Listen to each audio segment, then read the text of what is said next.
In this video, we're talking about the biggest killers of motivation, how you can overcome them, and have your best year ever in 2022. And stay until the end where I'll be giving out the scorecard we use to run our entire business and my personal productivity system. What's up guys, and welcome back to the channel. Jonathan here. I was able to achieve financial freedom at 27 years old through passive income of real estate, mainly Airbnb, wholesaling, podcasting, and this channel deep dives into the step-by-step tactics on how you can do the same. All right, so some people think I'm this robotically productive person, jumping out of bed, taking a cold shower, meditating for 30 minutes, journaling for another, hitting a workout, and then ready to conquer the world. Well, you may be surprised to hear how lazy I actually can be at times and how not like that I am. It definitely ebbs and flows, but I'm probably not any more naturally motivated than you. I may just do things a little differently. In fact, when I was in high school and college, I couldn't have been lazier or less ambitious. All I cared about was partying. The teachers liked me, but I was not a good student. And if I did have to submit work for school that I couldn't somehow get out of by befriending the teacher or finding the test online, I would be procrastinating until literally the last minute and barely scraping by, no exaggeration. My teachers did like me, but I was not a good student. A lot has changed, and luckily in the world of entrepreneurship, there are a lot of highly lazy, successful people. But this does not mean exactly what it might sound like. What that means specifically, and in my case, was that I was lazy, really lazy actually, in areas I wasn't interested in or didn't see the point of learning. But for the things I was interested in, I've always been really motivated and dedicated to getting better or understanding them. This is one of the points we'll get to below, but I think it's worth calling out now. Most people aren't lazy across the board. They're just lazy when they're forced to do something they have literally zero interest in. And that was me. I didn't see how a college marketing course that didn't show a single piece of information on digital marketing techniques could be applicable in the real world today. And the truth is, it wasn't. College is outdated and not about the information. So in this video, we're gonna cover the 4 main reasons why we're lazy or procrastinate and how we can overcome each of them. For each, we will cover the root of the problem in most cases and then the solutions I recommend. The 4 reasons are this. 1, we don't know what we should be doing or the order or sequence of what we should do the steps in.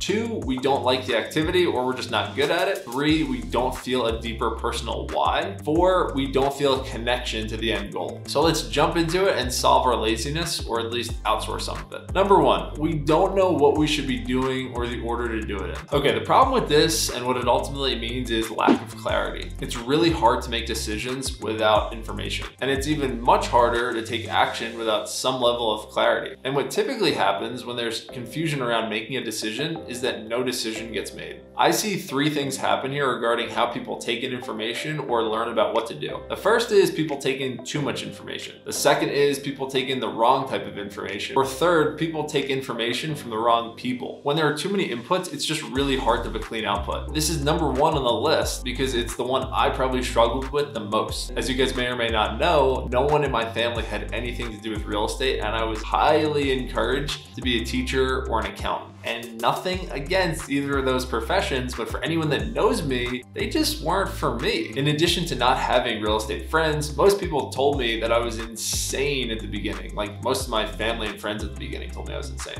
Then when I did start learning, I was learning about 20 different strategies at once, and that wasn't good either. It was a recipe to get nothing done, which is exactly what was happening at first. Okay, so what is the way to overcome this lack of information or bad information? Ultimately, doing something will always be better than not doing something, unless it kills you, I guess. But I personally recommend getting a small base of education first so that you can take action more effectively, but not everyone's like that. If you're the type of person who can just jump in and learn as you go, you'll probably be just as successful. But remember, you gotta keep going. If it were me, I would take about 30 days to consume a lot of content. The purpose of this would be to find 2 things. First, an idea of what topics seem interesting to me and align with my skills. And second, who are the top players in the industry. From there, I would narrow down my topic list to 1 to 2 topics and 1 to 2 people in each industry that I wanted to learn more about. If I could talk to those people or pay to talk to those people, I will definitely consider it, but it's not always possible. But you would be surprised. I have found mentors in almost any industry for free by providing value, and even got mentorship from one of them for free when he usually charges $50K. From there, I would commit to focusing on one category and trying to learn from one person or methodology for 90 days days exclusively. Everything else goes in the back burner. As the saying goes, you can do anything, but you can't do everything. And by focusing exclusively on an area for an extended amount of time, you'll see that the tactics are usually pretty clear. It just takes some time to execute and build your lead and lag measures. The second reason for not doing stuff, we don't like the activity or we're not good at it. The problem, it's pretty straightforward. This one's fair. There are a lot of things that suck and tons of things that suck at the beginning.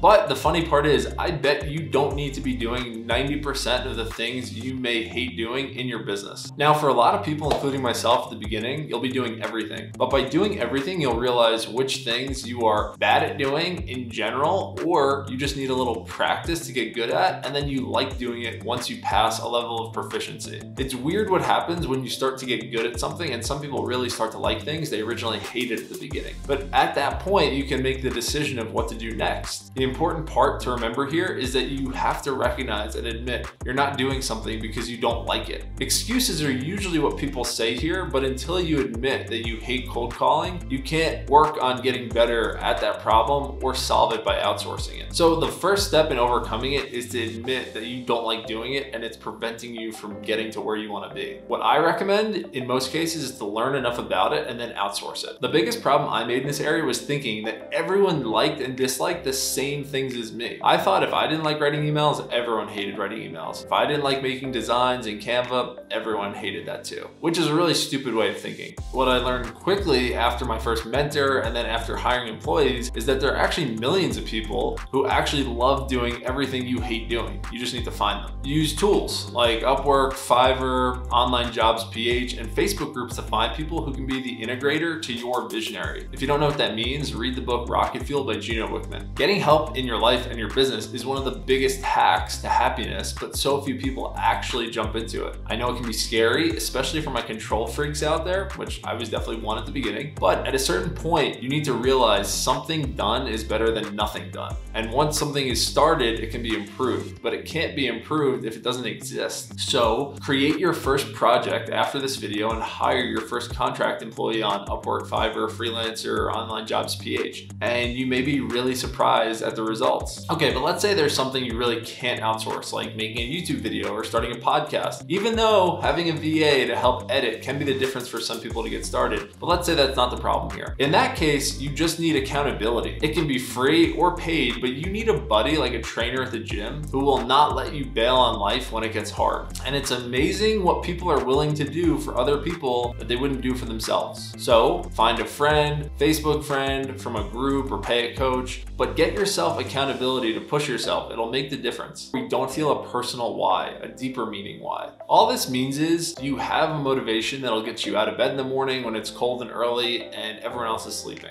This is about your vision, your goals, your dreams. And I know that sounds cheesy, but it is. It's all those good things, but it's also the people who told you you'd be a loser for your life and that you should quit before you get started. This is like your locker room material, your fuel when things get really tough. This entire section can be summed up by this expression: good is the enemy of great. We need a reason to go after it. And most people settle at some point because they get comfortable. We all struggle with it. We have a goal, we hit it, we look around and say, now what? A lot of people will just hang it up after that and go back to watching Netflix, which is fine if that's what they want to do. But the people with a deeper why get back to work because it's not about one specific thing. They're in love with the process instead of the outcome. And some of you may disagree with this, but I think almost anyone can drum up a strong enough reason to do great things, way more than they ever expected of themselves. So the way to overcome feeling unmotivated or not having a strong why or internal connection to your bigger goals is to make a list of your whys. I have one, it's very personal, but I look at it anytime I'm struggling for motivation. It has two sides. There's one that's positive with all the things that make me happy and things I want, and then there's one that's negative with all the things that bother me or make me angry. No one has to see this list, and in a lot of cases, no one should see this list. It's yours, it's personal, and in some cases can even be a little weird. And something I see a lot, do not let anyone tell you you shouldn't use negatives for motivation.